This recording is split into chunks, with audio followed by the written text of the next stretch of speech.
Alam niyo bang ang paborito nating carbonara ay nagmula pa sa bansang Italy? Pero di tulad ng mas kilala nating Pinoy recipe na kadalasan gumagamit ng gatas o cream, ang traditional na sauce ng carbonara, egg yolk at keso lang ang gamit. Ito ang susubukang gayahin ng isa sa mga bida ng action drama series na Lolong na si Mikoy Morales for your plate.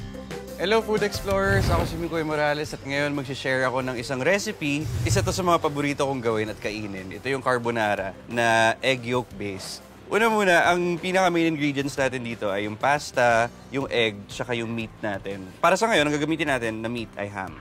Ito yung pinakaluan natin tubig. Lagyan natin to ng konting-konting oil lang. Lagay natin yung pasta. Wah! So, lagyan natin konting salt din. Ayan. Tapos, ayun, hintayin natin na maging al dente siya. Wow! Al dente! Ayun. Hindi ko alam kung ano ba siya dapat, kung high heat or low heat, or kung medium heat lang siya. Pero dahil napaka-impatient akong person, lagi ako naka-high heat para mabilis lahat. Itong pasta na to, kaya siya madalas kong gawin or kaya siya yung hinahanap, kinikrave ko lagi. May time kasi na yung younger brother ko, nag-work siya sa Spain. Tapos nung pinuntahan ko siya doon for one vacation, doon sa mga napuntahan namin doon, ang pinakalagi kong na-order and nakakain is yung authentic na carbonara talaga. So maraming times na ginagawa ko na lang sa bahay kahit malayo pa rin yung lasa. But it's the closest that I could get. Meron tayong garlic, saka onions. So, ilagay na natin yung karne. Ayan, oh. Chef Drew! 911! May problema ako, Chef Drew. Problema ko, hindi ko alam yung ginagawa ko. Uy, natutusta, Chef, oh. Tama ba yan? Uy, tama na. Ay, hindi, no? Hindi, sobra na pala. Ayan yung hinahanap nating kulay. Kulay? Okay na to. Ayun, set aside natin siya. Balikan natin yung noodles. Yung pasta pala. Sorry, magalit yung mga Italiano. Pasta, hindi noodles. Ngayon naman, isa to sa pinaka-fun and messy part. Yung pagkuha ng egg yolk. Pag ako kasi sa bahay, ito ginagawa ko. Yan, tapos naka-half na, diba? Tapos ililipat-lipat mo lang siya per shell until maubos yung white. Itong egg yolk na to na naipon natin, ngayon dito natin ipapasok yung cheese. Ihalo natin yan. Lahatin na natin. Meron din tayong white pepper pala nakatabi, so pwede natin idagdag rin yan dito sa pampalasa nung egg yolk. Tapos, mix lang natin. Kunin natin ulit yung pasta. Lagay natin dito. Better din kung hindi nyo pa nare-rinse yung pan na pinaglutuan nyo para nandun pa rin yung flavor nung meat na niluto natin kanina. Lalagay na natin yung ginawa natin na egg with the cheese. Pag nilagay natin to, kailangan mabilis yung halo talaga kasi kung hindi, may chance na maluto pa yung itlog. Magiging omelette siya. We toss. Toss lang natin yan ng itos.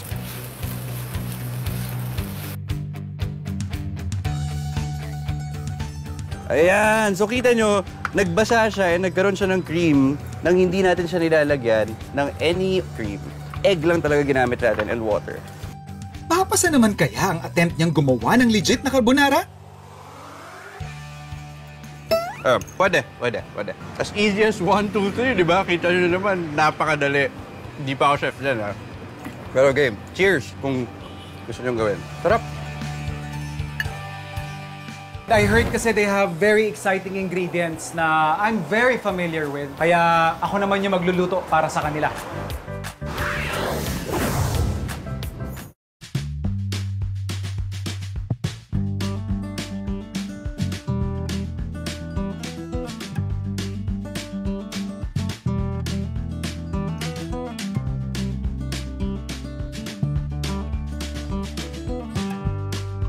Nag-start tong branch na to nung pandemic. So the owners were looking for business opportunities dito sa area. And one of the partners suggested to try Banh Mi Kitchen. So when they tried it, they experienced winning product and quality service. That's why they decided, no doubt, to push through and open a branch here. So basically, the general idea of the store is takeaway. Since it is started nung pandemic, we're limiting yung interaction kasi inside and out of the establishments, ganyan. So the general idea na takeaway siya is actually perfect. People can just order in advance and schedule yung pick up, tapos drive away and enjoy the food in their homes. So technically, ang pinagkaiba ng Vietnamese coffee natin is ang normal na coffee, binubrew siya. And then kami sa Banh Mi Kitchen is directly naka-drip siya. So kumbaga, mausisang paraan ng pagsaserve ng coffee. And of course, pagkatapos ng i-drip, mabilis na lang siyang gawin kasi ang components lang niya basically is yung kilala sa Vietnam, which is yung condensed milk. And then yung, of course, yung imported beans natin. Okay, sa Banh Mi Kitchen, meron tayong dalawang category ng coffee na in-offer namin. House blend, kung gusto mo light lang. And then meron din tayong damn strong na ang katumbas naman ay 3 espresso shots. You can order your favorite Banh Mi Kitchen food through our website, www.banmikitchen.ph, or from your favorite delivery apps. At the same time, you can order from 8 a.m. to 8 p.m. You can follow us at Banh Mi Kitchen on Facebook, Instagram, and TikTok.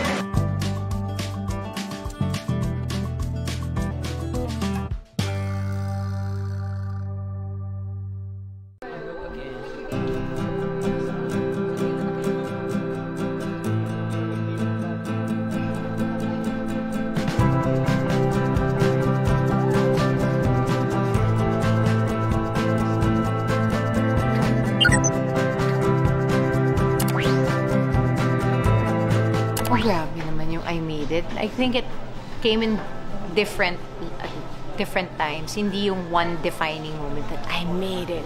I don't even know if, yeah, I guess I made it. I'm 20 plus years. But yung first lead ko muna, yung sa Te Amo Maging Sino Ka Man, hindi ko masasabing I made it. Pero that was a defining moment. And then second, definitely nung Amihan. Pero mas nasasabi ko yung I made it years after that. Nung ang daming nagsasabing talagang mahal na mahal pa rin nila yung show, pati yung character.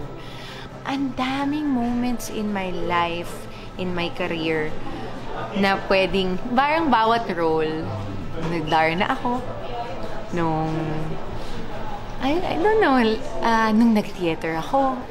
Hindi ko siya masasabing I made it because I'm the best actress. The fact that natapos ko yung bawat proyekto. Lalo na nung nag-theater ako, like, nagawa ko siya. I think it's not I made it. I did it. Kasi ang ano ko lagi is just do it. Just show up. Do the work. I like taking myself out of comfort zones and challenging myself because I think it's really the best way to learn and grow. Natin dyan, nanay pa po ako ngayon. Actually, hindi ko siya nababalance. There is no such thing as balance. It's a juggling act.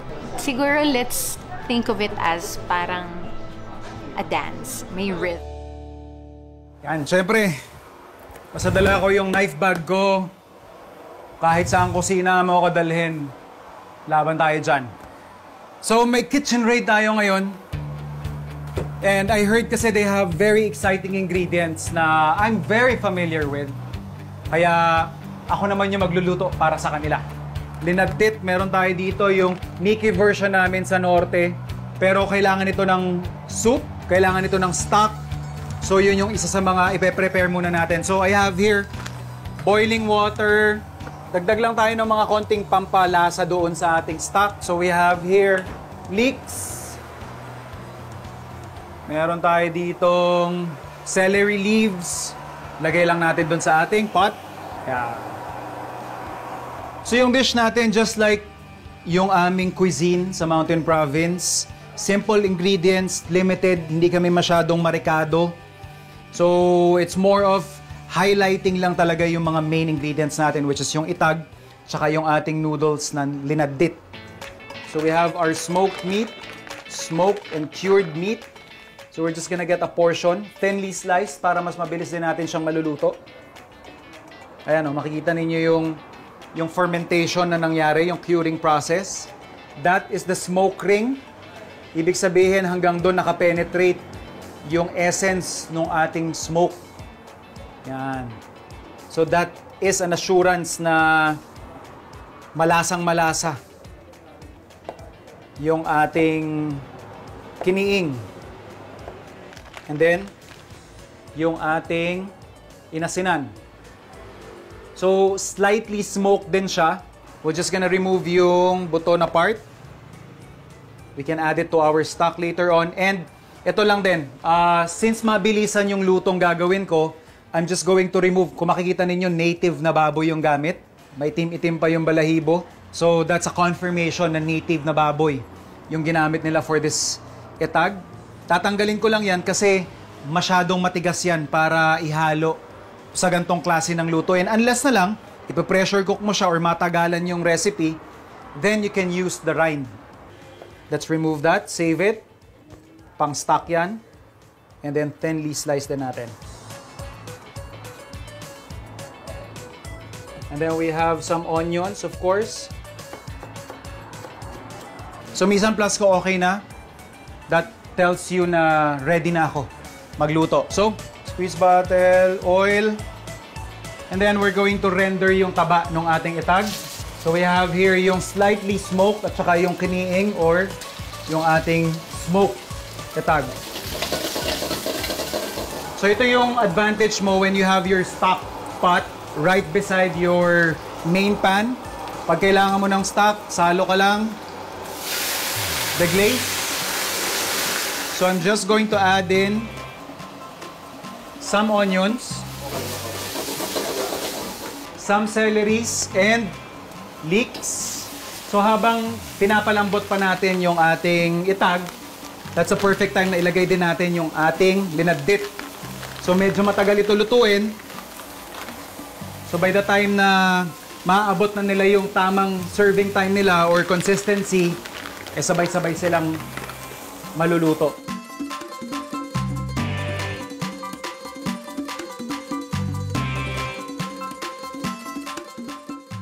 So adjust lang natin yung seasoning. Just like that. Linadit kan itag.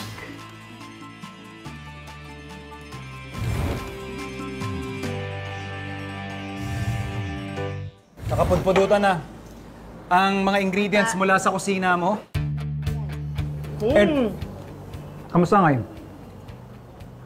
Mabalin niyo. Mabalin mo yung i-antikwado to eh. Mas dawa agami na payahan nyo. Please. Mabalin mo yung i-antikwado. Di ba pa?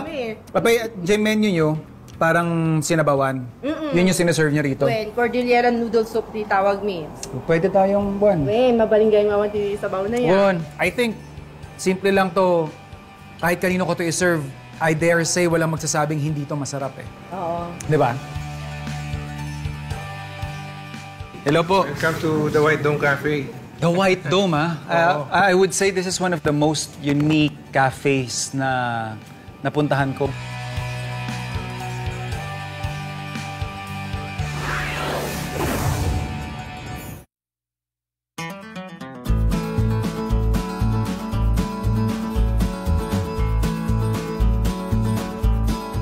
Hi Food Explorers! Kasama pa rin natin yung game na sa Haley at nandito kami ngayon sa LU.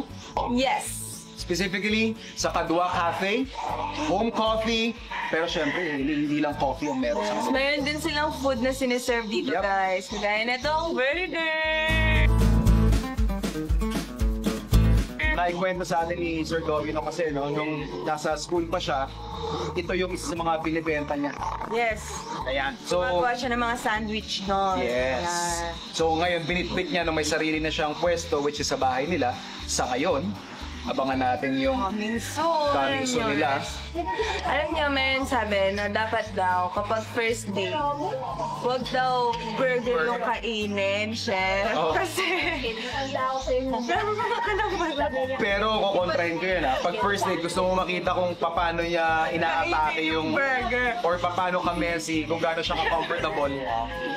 I'd go for burger. Kainin yan. ang burger. Alam mo Look naman at yan. that. Thank you po. Good honor. Yup. Eto na sa akin. Cheers! Cheers!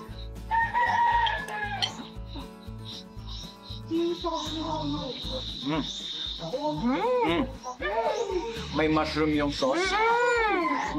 Pero kung kumakain ng carbonara din. Diba? Oh, wow!